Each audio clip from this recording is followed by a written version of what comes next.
Chapter 4 of A Little Princess, Lottie. If Sarah had been a different kind of child, the life she led at Miss Minchin's select seminary for the next few years would not have been at all good for her. She was treated more as if she were a distinguished guest at the establishment than as if she were a mere little girl. If she had been a self-opinionated, domineering child, she might have become disagreeable enough to be unbearable through being so much indulged and flattered. If she had been an indolent child, she would have learned nothing. Privately Miss Minchin disliked her, but she was far too worldly a woman to do or say anything which might make such a desirable pupil wish to leave her school. She knew quite well that if Sarah wrote to her papa to tell him she was uncomfortable or unhappy, Captain Crewe would remove her at once.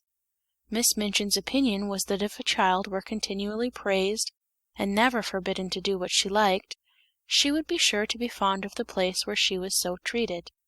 Accordingly Sarah was praised for her quickness at her lessons, for her good manners, for her amiability to her fellow pupils, for her generosity if she gave sixpence to a beggar out of her little purse. The simplest thing she did was treated as if it were a virtue, and if she had not had a disposition and a clever little brain, she might have been a very self-satisfied young person. But the clever little brain told her a great many sensible and true things about herself and her circumstances, and now and then she talked these things over to Ermengarde as time went on. "Things happen to people by accident," she used to say. "A lot of nice accidents have happened to me. It just happened that I always liked lessons and books, and could remember things when I learned them. It just happened that I was born with a father who was beautiful and nice and clever, and could give me everything I liked. Perhaps I have not really a good temper at all, but if you have everything you want, and everyone is kind to you, how can you help but be good-tempered?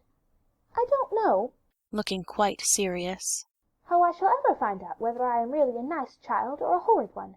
Perhaps I'm a hideous child, and no one will ever know, just because I never have any trials." "Lavinia has no trials," said Ermengarde stolidly. "and she is horrid enough." Sarah rubbed the end of her little nose reflectively as she thought the matter over. "Well," she said at last, perhaps that is because Lavinia is growing." This was the result of a charitable recollection of having heard Miss Amelia say that Lavinia was growing so fast that she believed it affected her health and temper.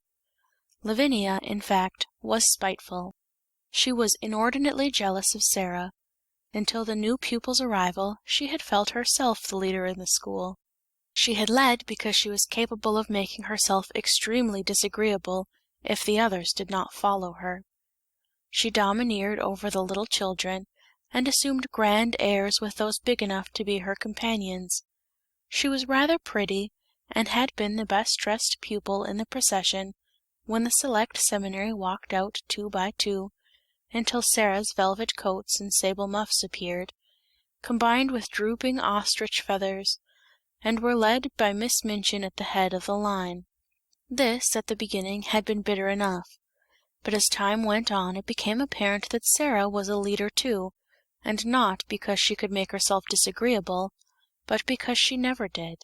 "There is one thing about Sarah Crewe," Jessie had enraged her best friend by saying honestly.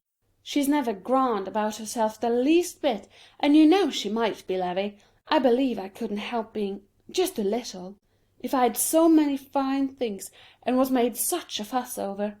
It's disgusting, the way Miss Minchin shows her off when parents come." "Dear Sarah must come into the drawing-room and talk to Mrs. Musgrave about India," mimicked Lavinia in her most highly flavoured imitation of Miss Minchin.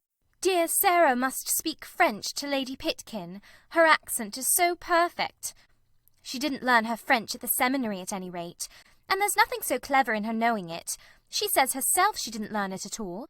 She just picked it up because she always heard her papa speak it. And as to her papa, there is nothing so grand in being an Indian officer." "Well," said Jessie slowly, "he's killed tigers. He's killed the one in the skin Sarah has in her room. That's why she likes it so. She lies on it and strokes its head and talks to it as if it was a cat." "She's always doing something silly," snapped Lavinia. My mamma says that way of hers of pretending things is silly. She says she will grow up eccentric. It was quite true that Sarah was never grand. She was a friendly little soul, and shared her privileges and belongings with a free hand.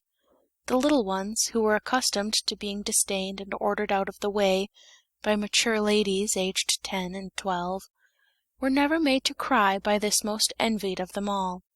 She was a motherly young person, and when people fell down and scraped their knees, she ran and helped them up, and patted them, or found in her pocket a bonbon or some other article of a soothing nature. She never pushed them out of her way, or alluded to their years as a humiliation and a blot upon their small characters. If you are 4, you are 4, she said severely to Lavinia on an occasion of her having, it must be confessed, slapped Lottie and called her a brat. but you will be 5 next year, and 6 the year after that. And, opening large, convincing eyes, it takes 16 years to make you 20. Dear me, said Lavinia. how we can calculate.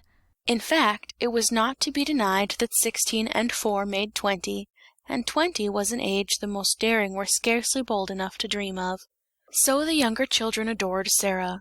More than once she had been known to have a tea-party, made up of these despised ones, in her own room, and Emily had been played with, and Emily's own tea-service used, the one with cups which held quite a lot of much-sweetened weak tea, and had blue flowers on them. No one had seen such a very real doll's tea-set before. From that afternoon, Sarah was regarded as a goddess and a queen by the entire alphabet class. Lottie Lay worshipped her to such an extent that if Sarah had not been a motherly person, she would have found her tiresome. Lottie had been sent to school by a rather flighty young papa who could not imagine what else to do with her. Her young mother had died, and as the child had been treated like a favorite doll, or a very spoiled pet monkey, or lapdog ever since the first hour of her life, she was a very appalling little creature. When she wanted anything, or did not want anything, she wept and howled, and as she always wanted the things she could not have, and did not want the things that were best for her, her shrill little voice was usually to be heard uplifted in wails, in one part of the house or another. Her strongest weapon was that, in some mysterious way, she had found out that a very small girl, who had lost her mother, was a person who ought to be pitied and made much of. She had probably heard some grown-up people talking her over in the early days, after her mother's death. So it became her habit to make great use of this knowledge. The first time Sarah took her in charge was one morning when, on passing a sitting-room, she heard both Miss Minchin and Miss Amelia trying to suppress the angry wails of some child who, evidently, refused to be silenced. She refused so strenuously indeed that Miss Minchin was obliged to almost shout, in a stately and severe manner, to make herself heard. "What is she crying for?" she almost yelled. "Oh, oh, oh!" Sarah heard.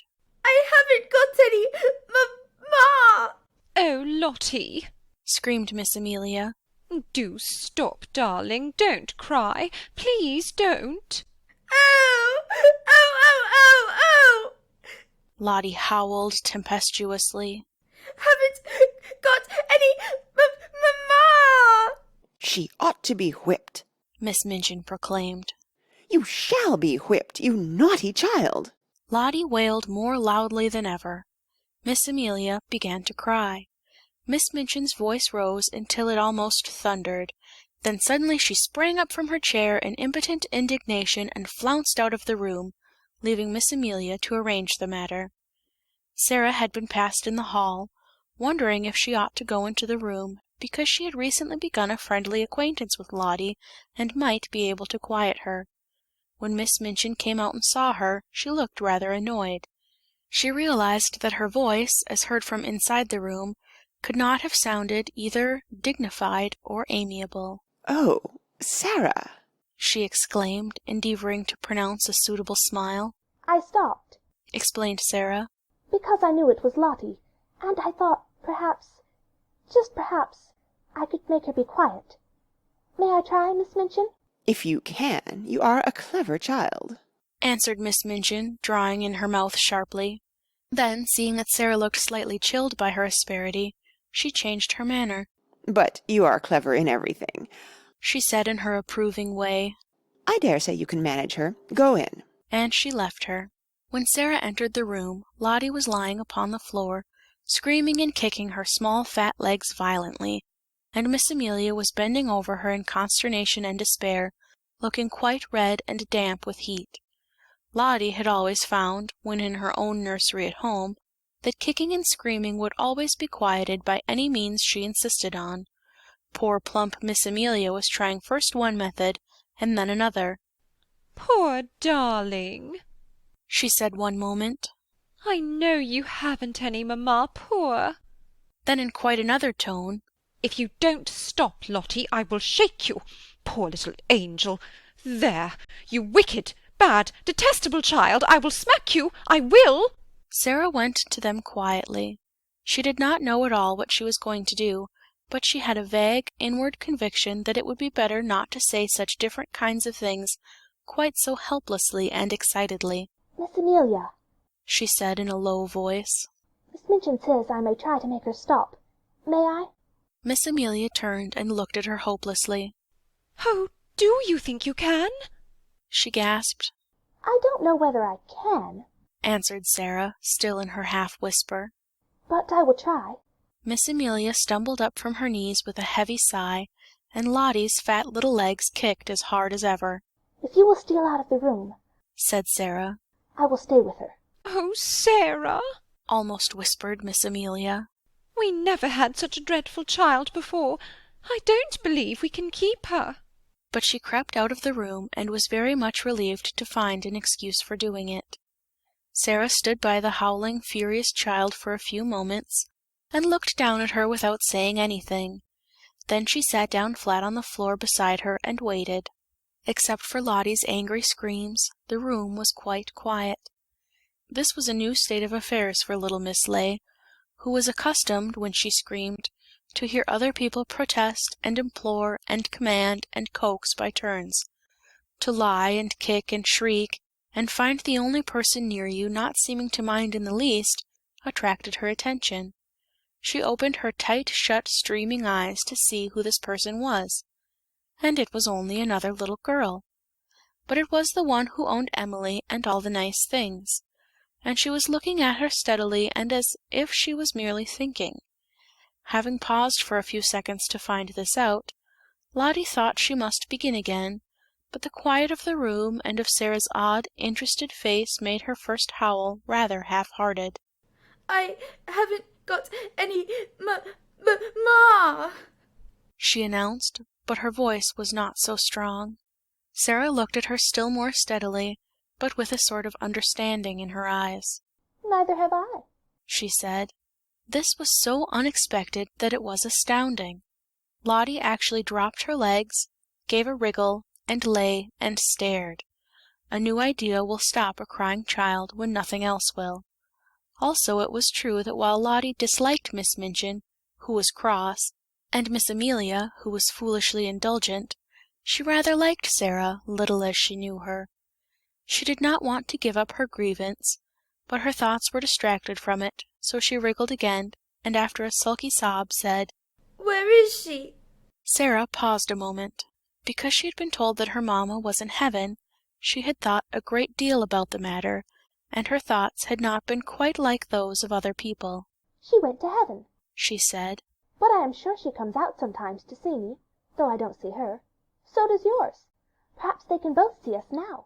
Perhaps they are both in this room. Lottie sat bolt upright and looked about her. She was a pretty, little, curly-headed creature, and her round eyes were like wet forget-me-nots. If her mamma had seen her during the last half-hour, she might not have thought her the kind of child who ought to be related to an angel. Sarah went on talking. Perhaps some people might think that what she said was rather like a fairy story, but it was all so real to her own imagination that Lottie began to listen in spite of herself. She had been told that her mamma had wings and a crown, and she had been shown pictures of ladies in beautiful white nightgowns, who were said to be angels. but Sarah seemed to be telling a real story about a lovely country where real people were.